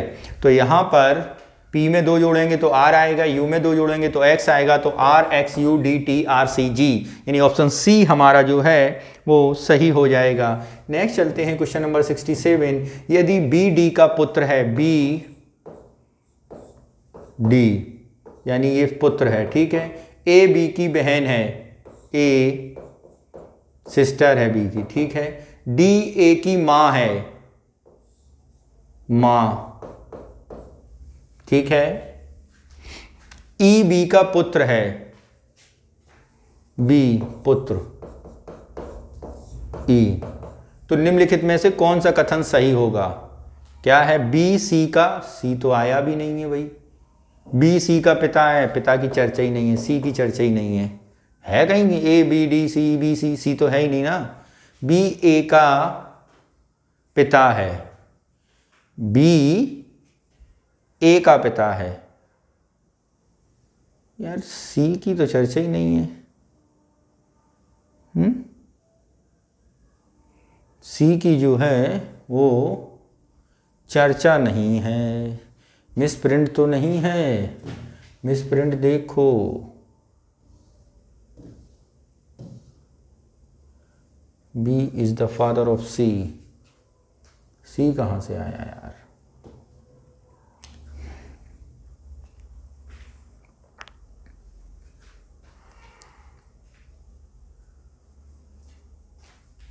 तो निम्नलिखित में से B C का पिता है, एक मान लेते हैं C, B C का पिता है इसका, ठीक है, C E का चाचा है, ये कथन एक बार को सही हो सकता है, ये तो कतई नहीं होगा, सभी कथन तो सही नहीं है। सी इसका सही उत्तर दिया गया है, ठीक, बी इसका सही उत्तर है। नेक्स्ट चलते हैं क्वेश्चन नंबर 68। एक व्यक्ति 18 किलोमीटर उत्तर की तरफ और फिर 15 किलोमीटर पश्चिम की तरफ चलाइए भाई व्यक्ति को। जैसे मान लो कोई व्यक्ति है ए, ठीक है, ए है, चला, ए से चला 18 किलोमीटर, चला दो, फिर उत्तर की तरफ ए 18 किलोमीटर उत्तर की तरफ चला, ठीक, फिर 15 किलोमीटर पश्चिम है इधर, 15 चला दिया, ठीक है, और उसके बाद 15 किलोमीटर पूरब की ओर, फिर 15 किलोमीटर पूरब की ओर चला,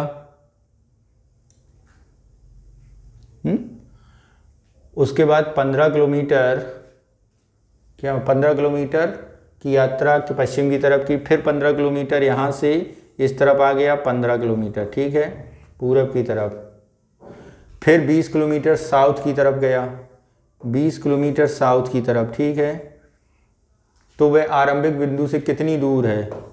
2 किलोमीटर दूर है। और कितनी दूर है? 2 किलोमीटर, यानी ऑप्शन बी हमारा सही हो जाएगा। नेक्स्ट, दी गई श्रृंखला में प्रश्नवाचक चिन्ह बताइए। तो 5 के बाद 17 आया, 17 के बाद 37 आया, 37 के बाद 65 आया, 65 के बाद 101 आया और ये आया, ठीक है, कोई बात नहीं। पैटर्न समझिए, 2 का वर्ग प्लस 1 बराबर 5, 4 का वर्ग प्लस 1 बराबर 17, 6 का वर्ग प्लस 1 बराबर 37, 8 का वर्ग प्लस 1 164, 10 का वर्ग 12 144, 145, ये आएगा 12 का वर्ग प्लस 1 145, ठीक है। नेक्स्ट चलते हैं क्वेश्चन नंबर 70। 5 मित्रों ने कुछ पैसे बराबर बराबर करके बांट लिए और कॉफ़ी पीने चले गए। केवल 400 रुपये का बिल बना। बिल का भुगतान करने के बाद उन्हें एहसास हुआ कि उनके पास कुल धन बचा था वह बांटने के बाद मिले धन के बराबर था। वह मूल राशि ज्ञात कीजिए जो उन्होंने आपस में बांटी थी। अच्छा, 5 मित्र हैं। कितने मित्र हैं? 5 मित्र। 5 मित्र की कॉफ़ी का बिल 400 रुपये, बांट दिया 400 रुपये, ठीक है, ठीक है, क्या किया? कॉफ़ी का बिल बांट दिया। अब क्या हुआ कि उनके पास कुल धन, अब यहाँ पे हम बात कर लें कि माना लेट उन्होंने धन कितना विस्तृत किया, x। एहसास हुआ कि उनके पास धन बचा था वह बांटने के बाद मिले धन के बराबर था, बांटने के बाद मिले धन के बराबर था। बिल भुगतान के बाद बचा हुआ धन x, ठीक है, और कुल राशि, जो राशि थी क्वेश्चन के अनुसार क्या बता रही थी कि जो बिल हुआ है प्लस बचा हुआ धन, यानी 400 प्लस x, 400 प्लस x, ठीक। और उन्होंने आपस में पांचों ने बांटा था, x plus x plus x plus x, 5x इधर हुआ और इधर हुआ 400, तो x घटा दिया, 400/4 यानी 100, यानी जो आपस में बांटे हैं वो कितने रुपए बांटे हैं, वो x इक्वल टू कितना आया, उन्हें आपस में बांटा, उन्होंने आपस में जो बांटे थे वो कितने रुपए बांटे थे, 500 रुपये बांटे थे, 100 यानी 500, ठीक है। नेक्स्ट चलते हैं क्वेश्चन नंबर 71। क्या है? संचार के संदर्भ में सूचना संप्रेषित करने की प्रक्रिया में कौन से तत्व शामिल हैं? Encoding, decoding, feedback, interference, perception. केवल 1 2 3, 1 2 3 4, 3 4 5, केवल 1 2 3, 1 2 और 5, ठीक है। तो कितने हो गए? एनकोडिंग, डिकोडिंग, फीडबैक, इंटरफ्रेंस और परसेप्शन। तो यहाँ पर जरा बात करते हैं तो कौन सा ऑप्शन सही होगा प्रक्रिया में? तो 1 2 3 ये ऑप्शन सही होंगे। डिकोडिंग, इंटरफ्रेंस और परसेप्शन नहीं होगा। नेक्स्ट चलते हैं 72। संचार प्रक्रिया में किसी के शब्दों को गैर मौखिक संकेतों के साथ मिलान से प्राप्त संबद्धता के लिए प्रयुक्त शब्द हैं अनुपालन, सर्वांगसम, सहयोग और प्रतिबद्धता। कंपाइल्स, कांग्रेस, कोलैबोरेशन और कमिटमेंट। तो यहाँ पर यदि हम बात करें तो ये होगा आपका सर्वांगसम। नेक्स्ट चलते हैं क्वेश्चन नंबर 73। क्या है? यदि किसी धनराशि में 2 वर्षों के लिए चक्रवृद्धि ब्याज 820 रुपये है तो उसी धनराशि पर समान अवधि के लिए समान ब्याज दर पर साधारण ब्याज 800 रुपये है तो वार्षिक ब्याज दर क्या होगा? 3%, 4% और ये तो यहाँ पर यदि हम बात करें, यदि किसी धनराशि में 2 वर्षों में चक्रवृद्धि ब्याज यानी CI कितना है 820 रुपये, 820 रुपये, ठीक है। उसी राशि में समान अवधि के लिए ब्याज I कितना है 800 रुपये, ठीक है। तो वार्षिक दर ज्ञात करना है वार्षिक दर, यदि टाइम कितना हो 2 वर्ष का, ठीक है।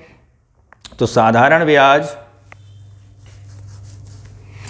मूलधन और दर समान हैं, ठीक है। जब मूलधन और दर दोनों समान हों तो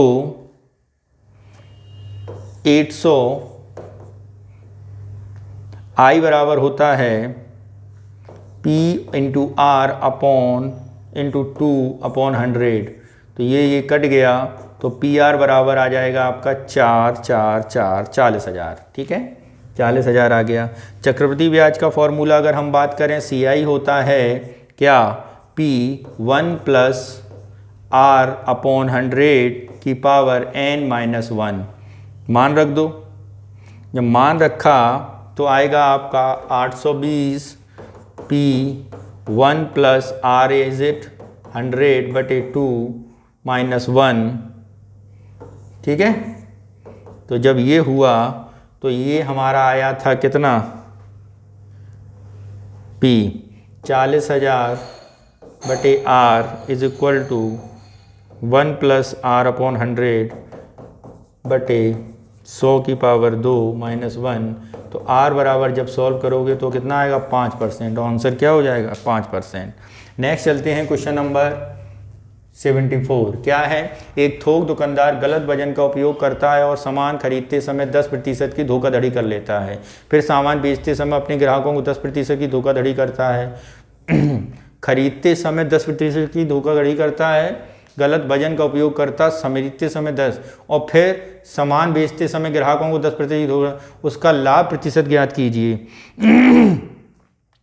ठीक है। तो यदि हम बात करें कि वो खरीद रहा है 1000 ग्राम, थोक खरीदार 1000 ग्राम खरीदता है, ठीक है। तो 1000 ग्राम में कितने रुपए का, सपोज दैट वो 99 रुपये 100 का खरीदता है, ठीक। तो जब इसमें धोखाधड़ी के बारे में बात करेंगे तो ये आएगा 22.22%। नेक्स्ट चलते हैं क्वेश्चन नंबर 75। प्राधिकार और सामाजिक पदानुक्रम के अंतर से संबंधित संचार में चुनौतियां पैदा करने के लिए कौन सा कारक जाना जाता है। तो यहाँ पर यदि हम बात करें वो कारक है सांस्कृतिक कारक। कौन सा कारक है मित्रों, सांस्कृतिक कारक। नेक्स्ट चलते हैं क्वेश्चन नंबर 76। संचार बाधाओं पर काबू पाने के लिए किस दृष्टिकोण को एक रणनीतिक माना जाता है, आधारभूत, परिहार, शब्दजाल और प्रतिरोध। तो यहाँ पर जो आएगा वो आएगा आधारभूत नियमों का निर्धारण। नेक्स्ट चलते हैं क्वेश्चन नंबर 77। एक प्रतियोगी परीक्षा में छात्र का प्रत्येक सही उत्तर के लिए 3 अंक मिले, प्रत्येक गलत उत्तर के लिए 1 अंक कट गया। यदि कोई छात्र सभी 150 प्रश्न का हल करता है और 174 अंक प्राप्त करता है तो उसे कितने प्रश्नों का गलत उत्तर दिए थे। तो यहाँ पर यदि हम बात करें तो यदि हम बात कर लें कि एक परीक्षार्थी प्रत्येक सही अंक के लिए 3 अंक मिले और गलत सभी 150 प्रश्न का हल करता है तो 174 अंक प्राप्त किए, तो कितने प्रश्नों को गलत उत्तर दिया था। तो यहाँ पर बात कर लें, माना छात्र ने x प्रश्नों का सही उत्तर दिया, x का, ठीक है, और गलत जो उत्तर दिए गए होंगे वो कितने होंगे 150 - x, ठीक है। तो 3x के सही मिले होंगे प्लस 150 - x, ठीक है, 150 - x और -1 उसमें कट गया होगा। तो ये टोटल कितना हुआ अंक उसका 174 हुआ। तो ये हुआ 33x, या सीधा सॉल्व करेंगे तो x इक्वल टू आ जाएगा आपका 81। उसने 81 जो किया था वो उसने सही उत्तर दिए थे, कितने प्रश्नों का गलत उत्तर दिया। तो 150 में से 81 घटाओगे, गलत प्रश्नों का उत्तर 150 - 81 किया तो कितना आया 69, यानी उसने 69 क्वेश्चनों का गलत उत्तर दिया था। नेक्स्ट चलते हैं क्वेश्चन नंबर 78। राहुल ने 190 रुपये के 26 टिकट खरीदे। प्रत्येक प्रथम श्रेणी के टिकट का मूल्य 10 रुपये है और प्रत्येक द्वितीय श्रेणी के टिकट का मूल्य 5 रुपये है। यदि प्रथम श्रेणी और द्वितीय श्रेणी टिकटों की संख्या आपस में बदल दी जाए तो 26 टिकटों का मूल्य कितना होगा। तो यहाँ पर यदि हम बात करें तो क्या होगा, माना प्रथम श्रेणी के टिकटों की संख्या x, द्वितीय श्रेणी के टिकटों की संख्या y, तो x प्लस y बराबर कितना है 26 हो जाएगा। ठीक है, अब वो क्या कह रहा है, यदि प्रथम और द्वितीय श्रेणी के टिकटों की संख्या आपस में बदल दी जाए तो 26 टिकटों का मूल्य कितना होगा। तो यहाँ पर देखें 10x प्लस 5y बराबर कितना रुपए हुआ 90। तो दोनों समीकरण जब हल किए तो x बराबर 12 और y बराबर 14 आया। ठीक है, अब क्या कह रहा है, आपस में बदल दी जाए तो 26 टिकटों का मूल्य, जब आपस में बदल दोगे तो 10y प्लस 5x बराबर 10 इंटू 14 प्लस 12 इंटू 5, तो आंसर आएगा आपका 200 रुपये और ऑप्शन बी में दिख रहा है हमें 200 रुपये। नेक्स्ट चलते हैं क्वेश्चन नंबर 79। क्या है, प्रभावी संचार में सक्रिय श्रवण की प्रमुख विशेषता क्या है। वक्ता को बार बार बाधित करना, वक्ता की समस्याओं का तत्काल समाधान करना, सहानुभूति और प्रज्ञा का प्रदर्शन, केवल अपने दृष्टिकोण पर ध्यान केंद्रित करना। तो यहाँ पर ऑप्शन क्या हो जाएगा, सहानुभूति और प्रज्ञा का प्रदर्शन। नेक्स्ट चलते हैं, क्योंकि सक्रिय श्रवण न केवल बोले गए शब्दों को सुनना शामिल है बल्कि वक्ता की भावना और दृष्टिकोण को समझना भी शामिल है। ठीक है, नेक्स्ट चलते हैं क्वेश्चन नंबर 80 पर। निम्नलिखित में कौन सा गैर मौखिक संचार का उदाहरण है। एक लिखित संदेश भेजना, विदेशी भाषा बोलना, सहमति में सिर हिलाना या ईमेल करना। तो यहाँ पर कौन सा सही होगा, तो मित्रों यहाँ पर जो सही होगा वो सहमति में सिर हिलाना गैर मौखिक संचार का उदाहरण यही होगा। ठीक है, ये पिछले मॉक में भी था। नेक्स्ट चलते हैं क्वेश्चन नंबर 81। क्या कह रहा है, ए ने कोई पुस्तक 25% लाभ पर खरीदी, बी को बेच दी, बी ने 20% हानि पर सी को बेच दी, सी ने 20% लाभ पर डी को बेच दिया और डी ने इसके 450 रुपये भुगतान किए। ए ने कितना भुगतान किया होगा। एक पुस्तक खरीदी और उसे 25% लाभ पर क्या कर दी, बेच दी। अच्छी बात है, बेच दी। तो यदि हम यहाँ पे बात करें, A मल्टीप्लाइड 125 बाई 100, ठीक है, इतनी किसे मिली, B को मिली। B ने 80% यानी 80/100 B का माल, ठीक है, C को बेच दी। C ने 20% यानी 120 रुपये/100 D को बेच दी और ये टोटल कितना हुआ 140। जब इसे आप सॉल्व करेंगे, ठीक है, जब आप इसे सॉल्व करेंगे तो x इक्वल टू आएगा 375 और यही आपका क्या हो जाएगा, आंसर हो जाएगा। नेक्स्ट चलते हैं, a की वैल्यू कितनी हो गई 375। नेक्स्ट चलते हैं क्वेश्चन नंबर 82।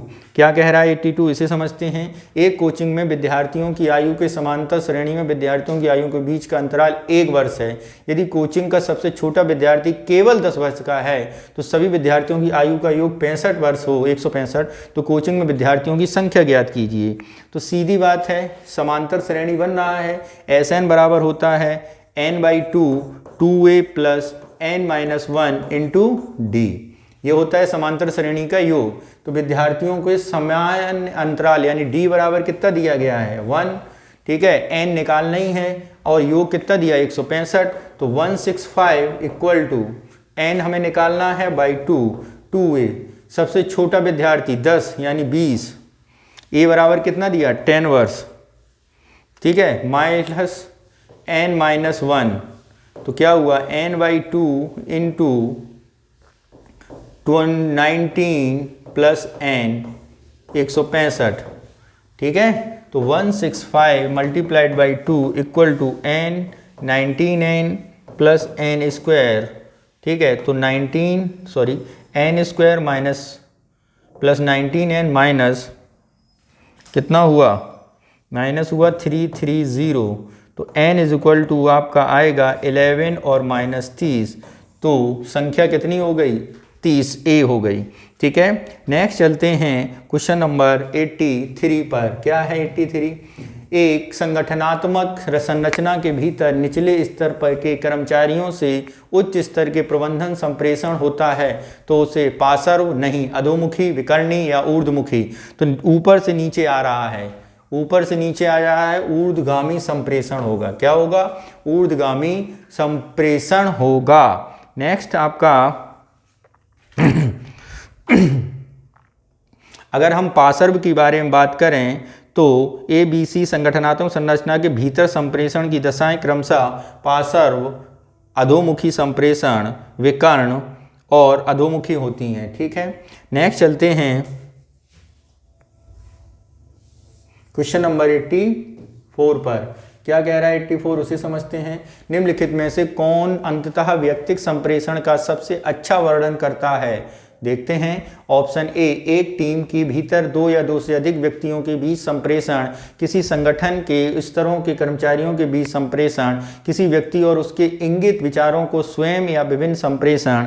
तो यहाँ पर यदि हम बात करें तो ये संप्रेषण क्या होगा? ये होगा किसी व्यक्ति और उसके आंतरिक विचारों का स्वयं के बीच संप्रेषण। ये व्यक्तिक संप्रेषण का अच्छा वर्णन कर रहा है, यानी पर्सनल संप्रेषण का। अब व्यवस्था का अध्ययन कीजिए। ABCDEF विद्यार्थी कक्षा में बैठे हैं, बैठाल दो, और उनमें केवल 6 सीटें हैं। एक कमरे के प्रवेश द्वार के बाईं ओर, ठीक है, एक कमरे के प्रवेश द्वार के बाईं ओर बैठा है। B और C दोनों प्रवेश के दाईं ओर बैठे हैं। A यहाँ बैठाल दिया, B और C प्रवेश कुमार के दाईं ओर। तो अगर हम यहाँ पे B और यहाँ पे C कर दें, ठीक है, दाईं ओर बैठा है। E और F कक्षा के विपरीत दिशा में बैठे हैं, यानी एक और E बैठाल दें, ठीक है, और एक और F बैठाल दें, बैठाल दिया हैं। C और D एक दूसरे के आमने सामने हैं, D यहाँ कर दो, ठीक, बैठाल दिया। तो नीचे की तरफ बैठता है A और F। छात्र A F के सामने बैठता है और E कोने में नहीं बैठा है, ठीक, कोने में नहीं है। छात्र A F के सामने बैठता है, छात्र A F के सामने, A F के सामने बैठता है और उसी तरफ बैठता है, तो A के सामने F है, ठीक है। प्रवेश द्वार, A की प्रवेश द्वार की ओर मुख करके अपने स्थान पर बैठता है। A के सामने कौन बैठा है? A के सामने बैठा है मित्रों A के सामने कौन बैठा है? D बैठा है, ऑप्शन D सही होगा। B और C के बीच में कौन बैठा है? E बैठा है, ऑप्शन A ही सही होगा हमारा, ठीक है। नेक्स्ट, प्रवेश द्वार के निकटतम कौन बैठा है? C, और प्रवेश द्वार के निकटतम C और D और C बैठे हैं, यानी D सही होगा यहाँ पे। नेक्स्ट चलते हैं क्वेश्चन नंबर 88। क्या कह रहा है? मोटर गैरेज में 65% कर्मचारियों के पास बाइक है तो है, उसमें क्या है? मोटर कर्मचारियों के 65% लोगों के पास बाइक है। कार रखने वाले कर्मचारी 15%, 25% कर्मचारियों के पास कार है, 15% बाइक और कार दोनों है। गैराज में कुल मिलाकर 200 कर्मचारी, कितने कर्मचारियों के पास कार या बाइक नहीं है? अच्छा, 65% बाइकर्स हैं, ठीक है, 25% कार वाले हैं, ठीक है। B इंटरसेक्शन C 15% हैं, ठीक है।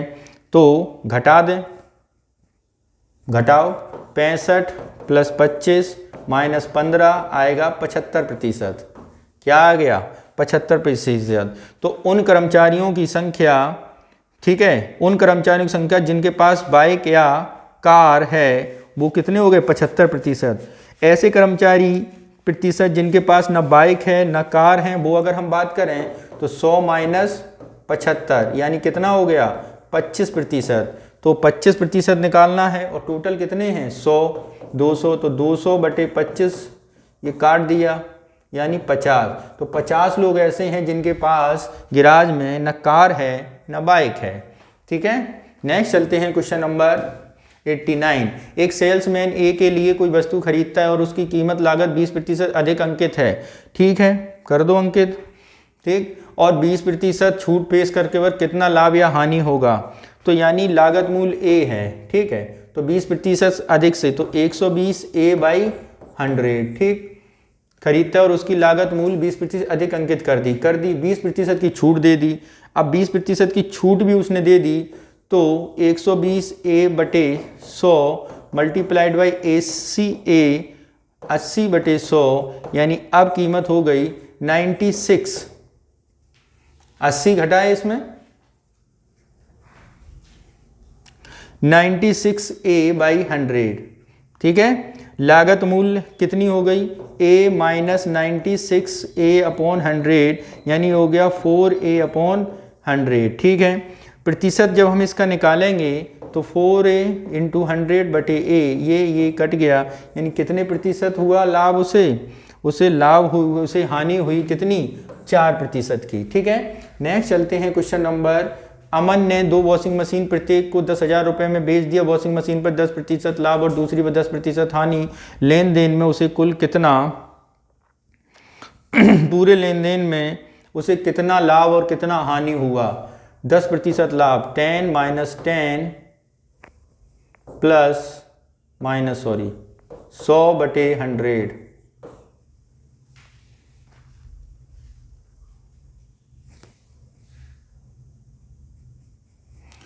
यानी 1% की हानि हो रही है उसे। क्या हो रही है, 1% की हानि। ये कट जाएंगे, ये एक आ जाएगा, तो यानी 1% की हानि हो गई, ठीक है। एक सीधा फॉर्मूला होता है a plus B plus AB/100। जब 2% दिए जाएं तो जो पॉजिटिव है वो पॉजिटिव रख लेंगे, ठीक है। एक षटभुज के शीर्षों को जोड़कर कितने विकर्ण खींचे जाते सकते हैं। षटभुज को जोड़ने पर कितने विकर्ण खींचे जा सकते हैं। ये 1 2 3 4 5 6, जोड़ दो, 1 2 3 4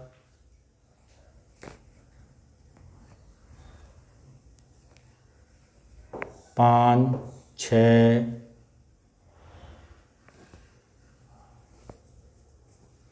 7 8, ठीक है। तो कितने, 9 विकर्ण।